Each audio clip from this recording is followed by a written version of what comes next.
Well, howdy. Welcome to Schmidt Scattered Maples and Schmidt's Sunny Slope Farm in Sherburne, New York. I thought I'd give you a little tour of our sugar house. First of all, here's one of the ways that we get our sap in with this sap hauling trailer behind the tractor. And that brings the sap home. We burn firewood, and this whole area was full of firewood earlier this season, and we burnt every stick up. So I had to bring this other load in that was going to be for the house to be able to finish boiling sap this year. There's the dairy farm up there. We milk about 40 cows. The barn holds 72 cows. And this maple business is kind of a little sideline for us. We started, actually I've been doing it since I was a kid. There's some pictures up there of me and my dad when we were doing it. And my wife and I have built this building about 9-10 years ago. So what we've got going on here is the maple evaporator. So this is what does the work, but there's a lot of steps beforehand. There's a lot of things in the woods that happen. This tubing, as you can see, that connects from tree to tree. That's how we gather the sap into one collection point. We gather it with the tractor, or we pump it from another tank into this tank here, and from that tank it goes into this large machine here. This is a reverse osmosis machine. This takes out approximately 85% of the water before we have to boil it. So when we bring in 2,000 gallons of sap, we're only boiling like 500 gallons worth or less of actual concentrated sap. So after it's gone through there, the water portion, which is pure water, goes outside into this tank, and that's used to wash the RO at the end of the day. So there's a lot of plumbing and directions here as to what lever to turn what way to make it do what you want it to do, but it really saves us a lot of time. After it's gone through the RO, it goes into our feed tank, which is this tank here.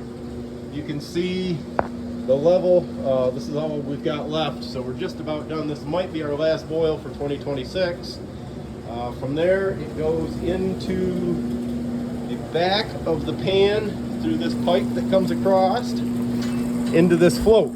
And you can see the liquid coming in, the sap that's coming in. That's how much steam is being removed right now. It may not look it, but that's how much steam is coming off from this. That much that's being replaced by the sap. So it goes into the back pan. Right now it's not boiling super hard because I'm doing this video, but you can see it boiling in there. And most of the evaporation takes place in the back pan. From there it goes through this float, which is going to fog up my camera. It goes through this float into the front pan. This is the syrup pan, and this is where the final boiling is done. The back pan is called a flue pan because it has foot-tall waves in the pan that allow more heat to cause the sap to boil rapidly. So once it works its way through the channels and across that back pan, pan that goes crossways, it comes over to this temperature monitor. When the temperature is 214 today, 214.4, it will automatically open the valve here and it lets the syrup out. So the other temperature monitor we have up there is for the stack. The top number is what our temperature is. 900 doesn't really mean anything other than put wood in if it's below 900. So it's at 822. It often runs at about 11 to 1200 degrees. Once the sap is turned into maple syrup, we put it into this pan here. If it needs any additional boiling or correction to get it to the right density, we can do that. From there, it gets pumped with this air pump that pumps the syrup through this filter. And this filter is called a filter press. About 50 psi air pressure forces the hot syrup through into the canner. The canner allows us to bottle up the syrup. As you can see, it has a fill stop on it, which is pretty neat. So we push that button and it will automatically fill the jug, this probe here.